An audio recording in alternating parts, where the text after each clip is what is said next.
नमस्कार दोस्तों, स्वागत है आपका एक बार फिर से इन्वेस्ट राइट की एक नई वीडियो में। दोस्तों आज की वीडियो में बात करने वाला हूं एक स्पेशल टॉपिक पर। देखिए मेरे पास कमेंट आया था, एक नहीं बल्कि 3-4 कमेंट्स मेरे पास आ चुके हैं। 5 साल के लिए एसआईपी अपनी शुरू करना चाहते हैं तो कौन से फंड में इन्वेस्ट करें, इसके बारे में मुझसे पूछा गया है।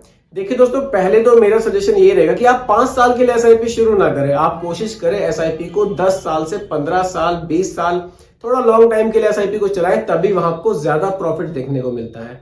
फिर भी 5 साल के लिए आप लोगों ने सवाल मुझसे किया है तो जवाब तो बनता ही है। तो चलिए आज की वीडियो में यही बात करेंगे, अगर 5 साल के लिए इन्वेस्टमेंट करना है तो कौन से फंड हमारे लिए अच्छे रहेंगे। देखिए दोस्तों, समझने वाली बात पहले ये है कि अगर हम लोग 5 साल के लिए इन्वेस्टमेंट शुरू कर रहे हैं ना, 5-7 साल के लिए, तो हम लोग ज्यादा रिस्की फंड में नहीं जा सकते हैं। मतलब कि हम लोग स्मॉल कैप में इन्वेस्टमेंट अपना नहीं कर सकते हैं, क्योंकि स्मॉल कैप में इन्वेस्ट अगर आपको करना है तो उसके लिए आपको ड्यूरेशन थोड़ी लंबी चाहिए। आपको 15 से 20 साल का अगर आपका इन्वेस्टमेंट है तो आप स्मॉल कैप में रिस्क ले सकते हैं। 5-7 साल के लिए आपको स्मॉल कैप में इन्वेस्टमेंट नहीं करना चाहिए। मेरा सजेशन तो इसमें यही है, ऐसा मेरा मानना है। बाकी फाइनल डिसीजन तो आप ही लोगों का है। चलिए बात करते हैं कि अगर आपको 5 से 7 साल के लिए इन्वेस्टमेंट करना है तो कौन से फंड आपके लिए ज्यादा बेहतर रहेंगे। देखिए दोस्तों, फंड जो मैं सिलेक्ट करके इनके लिए लेकर आया हूं वो फंड है SBI large and mid cap fund. यहां मैं लिख देता हूं, फंड का नाम है, मार्कर दूसरा लेना पड़ेगा। दोस्तों फंड का नाम है SBI large and mid cap fund. अब देखिए समझते हैं कि large and mid cap fund ये कैसे अपने पैसे को इन्वेस्ट करते हैं। देखिए large and mid cap fund, her fund का अपना एक नियम भी होता है जो सेबी ने इसको नियम बनाए हुए हैं। देखिए large and mid cap fund में क्या होगा, 35% पैसा लार्ज कैप में एंड 35% पैसा मिड कैप में इन्वेस्ट करना अनिवार्य है। इसका मतलब जो आप पैसा एसआईपी के थ्रू यहाँ लगाएंगे उसका 35% पैसा इंडिया की टॉप 100 कंपनियों में इन्वेस्ट किया जाएगा और 35% पैसा 101 से लेकर 250 रैंक तक की कंपनियों में इन्वेस्ट किया जाएगा। इसका मतलब आप मान लीजिए आप जो पैसा इन्वेस्ट कर रहे हैं उसका 70% पैसा, मिनिमम 70% पैसा इंडिया की टॉप 250 कंपनियों में इन्वेस्ट किया जाएगा। इसलिए ये फंड आपके लिए मैं लेकर आया हूं, क्योंकि इसमें जब लार्ज और मिड कैप कैटेगरी के फंड की बात आती है तो यहाँ पर जो हमारी कंपनी है वो काफी अच्छी होती है। एक हमें जो रिटर्न है वो थोड़ा सा स्टेबल देखने को मिल जाता है स्मॉल कैप के मुकाबले। स्मॉल कैप के फंड क्या है ना, काफी ज्यादा वोलेटाइल होता है, वहां वो अप डाउन बहुत ज्यादा होता है, इसलिए वहां पर लॉन्ग टर्म में ही हमें प्रॉफिट होता है। अगर आप शॉर्ट टर्म के लिए स्मॉल कैप में इन्वेस्ट करेंगे तो वहां प्रॉफिट आपको कम देखने को मिलेगा। हो सकता है कि पैसा आपका थोड़ा सा कम भी हो जाए। चलिए अब बात करते हैं SBI large and mid cap fund की। सबसे पहले इसका हम लोग फंड साइज देखते हैं, फंड साइज हमें कैसा देखने को मिलता है। फंड साइज की अगर मैं बात करूं, फंड साइज हमें देखने को मिलता है 12,609 करोड़ रुपए का। फंड साइज काफी बढ़िया है। साथ ही साथ एक्सपेंस रेशियो भी देखते हैं। एक्सपेंस रेशियो इसका हमें देखने को मिल जाता है 0.92%। एक्सपेंस रेशियो हालांकि थोड़ा सा मुझे ज्यादा लग रहा है।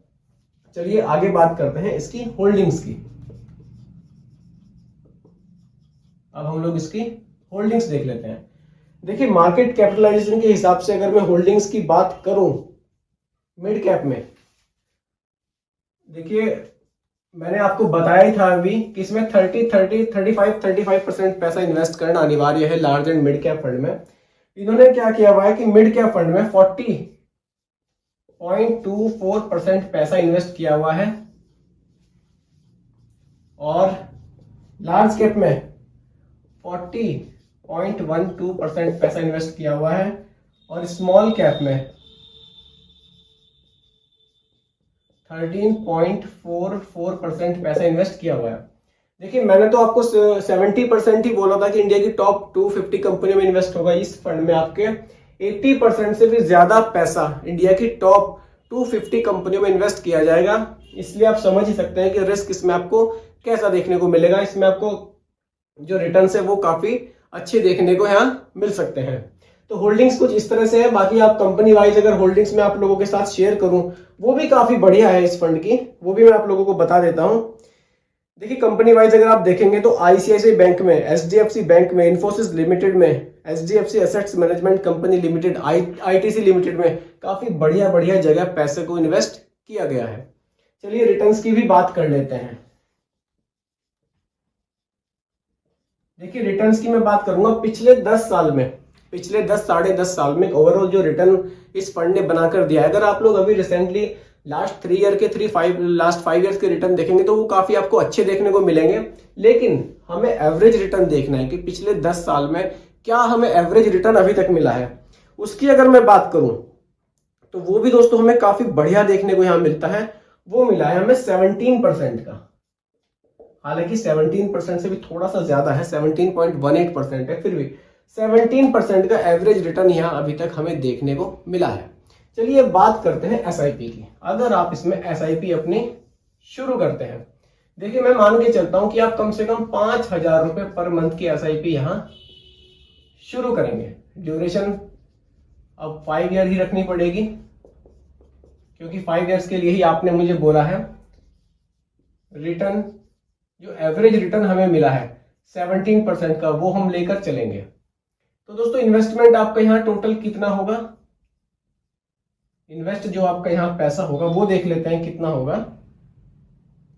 अगर आप 5,000 रुपये महीना यहाँ इन्वेस्ट करते हैं और एवरेज रिटर्न में यहाँ पर 17% का लेकर चल रहा हूं, ड्यूरेशन 5 साल की अगर हम लेकर चलते हैं तो आपका टोटल इन्वेस्टमेंट होगा 3 लाख रुपए का।